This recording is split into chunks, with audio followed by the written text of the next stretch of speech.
para sa akin, pagulo na ng pagulo. Sa dami ng mga grupong nag-iimbestiga at lahat sila tila may mandato or suspiciously may mandato, tingin ko, magsasalu-salungat yung ebidensya, magsasalu-salungat ang mga teorya, yung tinatawag nating theory of the case. And hindi ko alam, parang sinasadya ba ito? Kasi in the confusion, they can say anything. Pwede silang magturo. May advantage ang executive dito eh. Kung sila po ay trabahuhin nila para mauna silang mag-file ng mga kaso, it will affect all the other investigations. It will affect the objectivity at saka yung mga defenses ng mga tunay na inosente.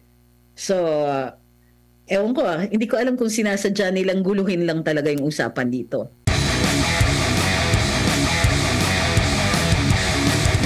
Dito sa kaliwat ka ng investigasyon, meron dito nauna ang Senado, sinundan ng Infracom, tapos meron ng itinatag dito naman na independent commission na mag-iimbestiga po dito. Ano yung assessment nyo po rito, ma'am? Lalo na sa mga nabubulgar sa Senado, nabubulgar dito sa Kamara, nagbabatuhan na rin po sila ng putik, tapos ang ending parang si Duterte pa yata yung magiging may kasalanan nito at the end.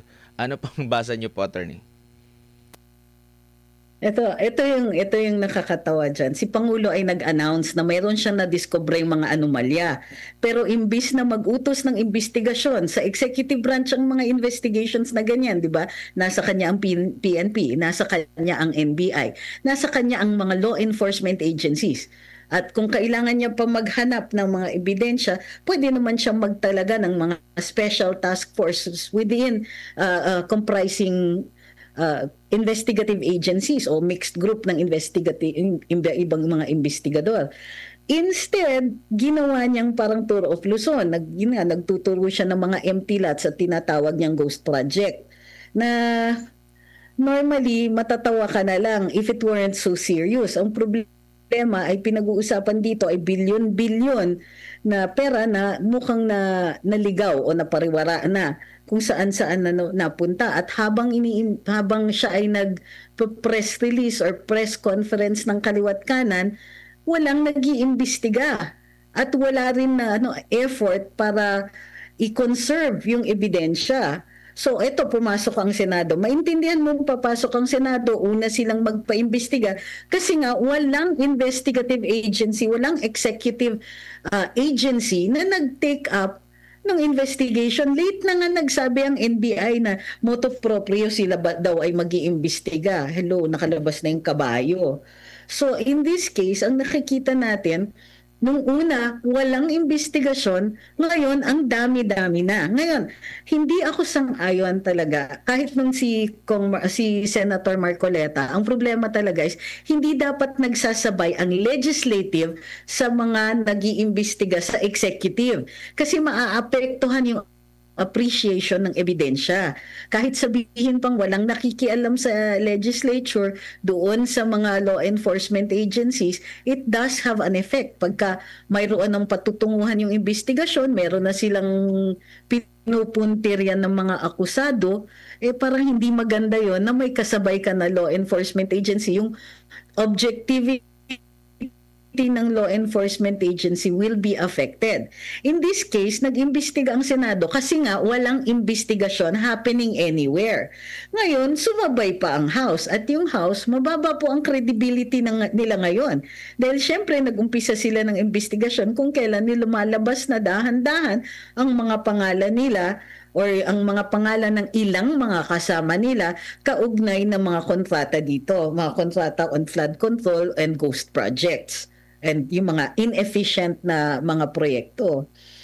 So, para sa akin, pagulo na ng pagulo. Sa dami ng mga grupong nag-iimbestiga at lahat sila tila may mandato or suspiciously may mandato, tingin ko, magsasalu-salungat yung ebidensya, magsasalu-salungat ang mga teorya, yung tinatawag nating theory of the case.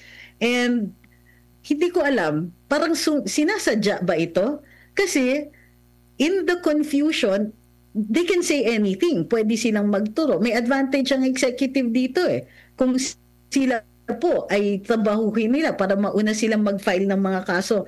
It will affect all the other investigations. It will affect the objectivity at saka yung mga defenses ng mga tunay na inosente. So, ewan ko hindi ko alam kung sinasadya nilang guluhin lang talaga yung usapan dito. Opo. Ma'am, muling topic na lang po. Ma'am, ito pong mga nangyayari ngayon na mga protesta, pag-alma ng taong bayan, ano nakikita niyo po, ma'am, na magiging factor nito para po magising ang administrasyon sa mga issue? Lalo pat maraming mga kabataang mambabatas ngayon, ma'am, ang nagsasalita with the likes of Kiko Barzaga, yung Batang Benitez, nag-ano na rin, umaalma na rin, ma'am.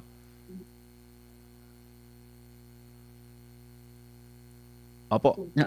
Actually, proud na proud ako sa ating mga kabataan, lalong-lalo na dito sa pagkakataon. Kinukuha nila talaga itong pagkakataon na sila naman ang magsalita.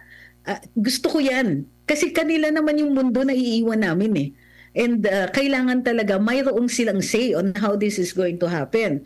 Ang inaalala ko rin lang is that, well, hindi pa ako nag-aalala. Natutuwa ako sa exercise ng karapatan magsalita, magpahayag at magpulong-pulong, magtipon-tipon, peaceably assemble. Maganda yan. Buhay na buhay ang demokrasya. Of course, may mga lalabas niyan na salu-salungat, merong maglalabas or magsasali ng iba't ibang issue.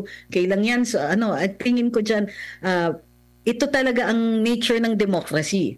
So, ang nature natin is, hindi naman at the start, kailangan maraming mga boses, sabihin na natin lahat yan anti-corruption, pero kanya-kanya ang magiging interpretasyon kung paano i-approach yung problema o kaya yung issue.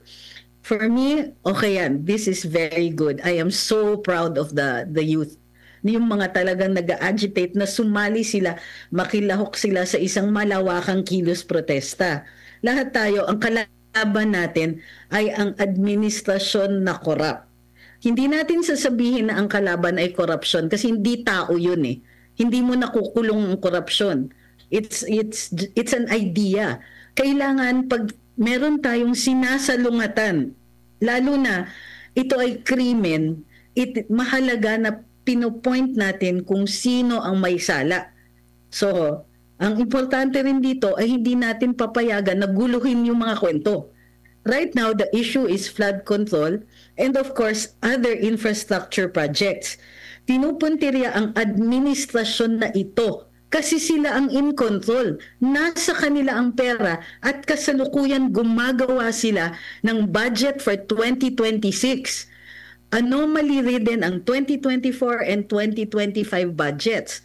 Papayagan pa ba natin sila na makagawa ng 2026 budget na ganun din? At papabayaan ba natin na mawala na lang lahat ng mga pera na nakikita natin hindi napupunta sa serbisyo o infrastructure ng gobyerno? And finally, itong mga may muka and I am happy na ganito yung paraan na nangyari. Kasi mayroon din muka yung mga tao na yung korupsyon.